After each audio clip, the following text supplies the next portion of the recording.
Senhor Jesus Cristo, meus irmãos, estou aqui hoje para gravar mais um vídeo para vocês falando sobre a palavra do Senhor. E hoje Deus colocou no meu coração, por exemplo, simplesmente fala sobre Eclesiastes, o capítulo 1, exatamente, que fala sobre a vaidade de todas as coisas terrestres, que fala sobre simplesmente o trabalho do homem, sobre as coisas que a gente faz e as coisas que tem aqui na terra serem como um vento, ou seja, como um vapor mesmo, como um vento que passa rápido e vai embora. E Salomão aqui ele se expressa falando sobre isso porque ele já tinha vivido tudo, os maiores prazeres da vida. Salomão recebeu sabedoria de Deus e ele recebeu o reino do pai dele, herdou o reino. Ele simplesmente teve uma luta com o irmão para ele entrar no reino, mas enfim. O foco do vídeo é falando acerca da vaidade, que basicamente Salomão ele provou de tudo que era bom: prazeres, fama, sabedoria e enfim, riquezas também. Ele provou tudo que um ser humano pode chegar ao ápice do poder. Ou seja, isso nos mostra que até o ser humano que provou de tudo chegou à conclusão de que nada disso enche a alma. E basicamente Salomão diz o quê? Ele diz que tudo que a gente faz, tudo que a gente conquista, tudo que a gente simplesmente bota para simplesmente fazer mesmo, a gente bota para fora para se dizer de que quer aquela coisa, eu quero muito isso, eu quero muito aquilo. Cara, isso tudo vai passar como um vento, igual a nossa vida, e como o Tiago fala que a nossa vida é como um vapor que passa por um instante e já passa. Ou seja, a gente está aqui por esse momento e pensa, nossa, eu vou viver muitos anos. Cara, muitos jovens, muitas crianças, muitas pessoas morrem, sendo que elas não chegaram nem aos 20, nem aos 30 anos. Eu posso morrer a qualquer momento, você pode morrer a qualquer momento. Ninguém sabe o dia da sua morte. Ou seja, Deus, Ele simplesmente quer que a gente viva dependendo dele para justamente isso. Se você vive uma vida constante com Deus, você tem certeza absoluta de que mesmo que você morra, você não deve temer a morte, porque você está em Cristo. E por isso que nós devemos focar nessa palavra aqui, falando acerca da vaidade.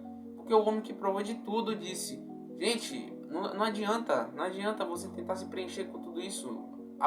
No final do livro, e mais à frente vou estar falando, Salomão fala sobre o que é verdadeiramente, o que realmente enche a alma.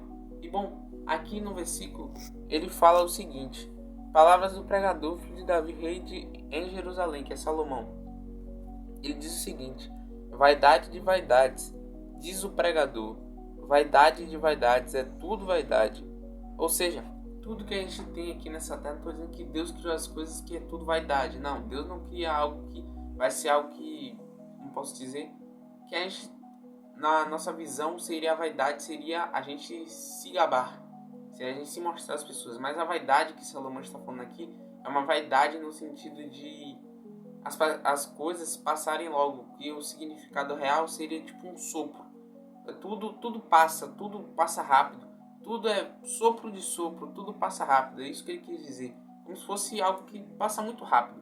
Uma vaidade, literalmente uma vaidade. Porque vaidade a gente se gaba no momento ali, no calor do momento e passa. Ninguém mais vai lembrar disso de você. A gente até fala que todo mundo lembra do primeiro lugar, mas ninguém lembra do segundo. Mas cara, daqui a um tempo o primeiro lugar vai morrer e ninguém mais vai lembrar dele. Simplesmente só deixou legado na história e em algum momento da vida alguém vai lembrar dele. Mas cara, e a pessoa? Simplesmente deixou legado e passou, acabou.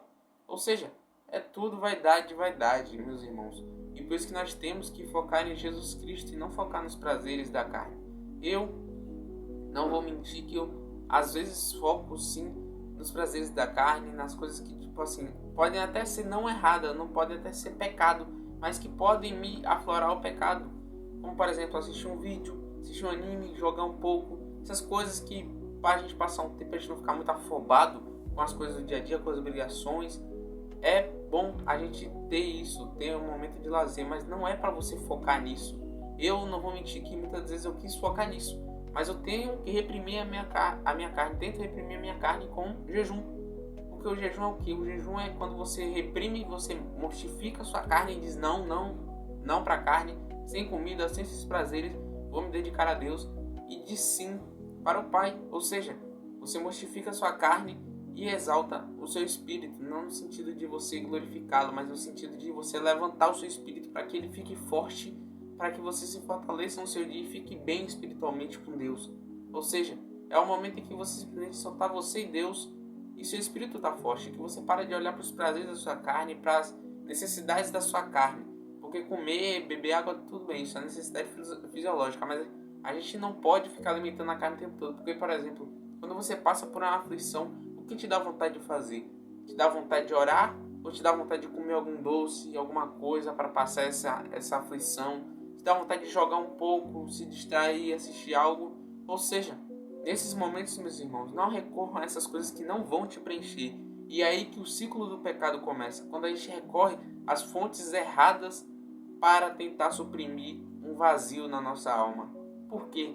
Porque a partir do momento que você tenta preencher um copo quebrado, um copo vazio, um copo quebrado com coisas que podem até te encher por um momento, mas depois vão ir embora, vão secar, é como se você fosse um copo. Esse copo tem um furo nele, na lateral dele tem um furo. Todo líquido que você jogar ali dentro, ele vai derramar. Pode até ficar cheio por um momento, você pode até transbordar das coisas, pode tentar transbordar, mas não vai conseguir, vai sair tudo, vai vazar tudo. Ou seja, não adianta de nada você tentar se preencher com prazeres, com pornografia, com jogos de aposta, nada disso vai te encher o que seja que te dê prazer nesse mundo, que não seja Deus, que seja a Bíblia, que seja a palavra de Deus, que seja um louvor a Deus, com alegria a Deus, que seja a palavra de Deus. Nada disso que não seja a Bíblia, que não seja a palavra de Deus vai te encher. Não adianta você disser, mas eu nunca testei, logo você não pode falar nada que você também não testou. Cara, o homem que mais alcançou todas essas coisas na vida dele escreveu isso aqui para nós, para justamente a gente não precisar ir até lá ao topo e chegar a uma conclusão que vai ser frustrante a nós, que é basicamente chegar à conclusão de que nada preenche a nossa alma. Ou seja, o único que é capaz de preencher a nossa alma, meus irmãos, é Deus. E por que isso é Deus? Porque, meus irmãos, entendam, lá no Éden, quando tudo foi criado o mundo, Deus falou que para o mar e para a terra, para eles criarem de acordo com a sua espécie. Ele falou para eles criarem de acordo com a sua espécie. Aí na terra veio os animais, répteis, e esses animais, etc. E o mar deu peixe e outros répteis, etc. Quando uma árvore, por exemplo, um peixe, um exemplo básico que eu sempre dou aqui. Um peixe, quando ele sai da água, ele começa a sufocar, né? Ele começa a sufocar e ele morre. Assim é o povo. Hoje em dia o mundo tá assim, o povo tá sufocando e tá desesperado, tentando botar a cabeça na privada. Porque essa água que o povo busca, que é o pecado, é literalmente água suja. Não é água limpa, não é fonte de vida. Isso é literalmente a privada, é imundo, é sujo, mas o povo considera normal porque tem água. Mas a água não é boa e a água passa. Ou seja, meus irmãos, nós temos que parar de nos lançar na lama do pecado e parar de beber uma água que está suja e começar a recorrer à fonte da vida. Como fala em Jeremias sobre as cisternas. E, bom, Salomão ele termina aqui o primeiro capítulo dizendo: porque na muita sabedoria.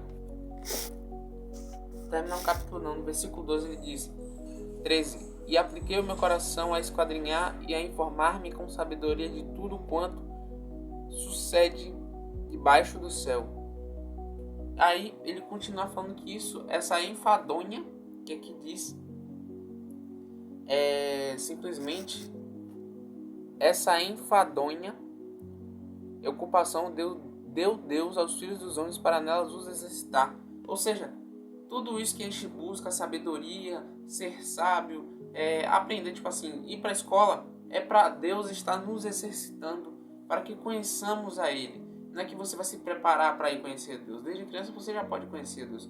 Mas Deus ele nos exercita para que nós sejamos sábios e fiéis a Ele. Porque quando você é sábio, você pode até ser sábio e não ser fiel. Mas se você for fiel, logo você será sábio. E qual o princípio da sabedoria, de acordo com Salomão, de acordo com a palavra de Deus? O princípio da sabedoria é o temor ao Senhor. Muitas filosofias dizem que o princípio da sabedoria é a incerteza, é a dúvida, é a razão, é não sei o que. A gente estuda muito isso em filosofia. Porém, Na Bíblia, meus irmãos, na palavra de Deus diz que o princípio da sabedoria, o princípio de todas as coisas que refletem o caráter de Deus é o temor ao Senhor. Não é que eles se temem. Que se você quiser reconhecer a beleza de Deus, que é essa palavra linda aqui, tema a Ele. E temer não é ter medo. Temer a Deus é você ter um respeito a Ele. E como é que é ter um respeito em amor ao que Ele fez a você? Porque como João fala aqui, o amor taca fora o medo. Ou seja, se o amor taca fora o medo, que lá na passagem de 1 João 4, logo nós não devemos ter medo de Deus, mas amá-lo de todo o nosso coração, porque é isso que importa, meus irmãos.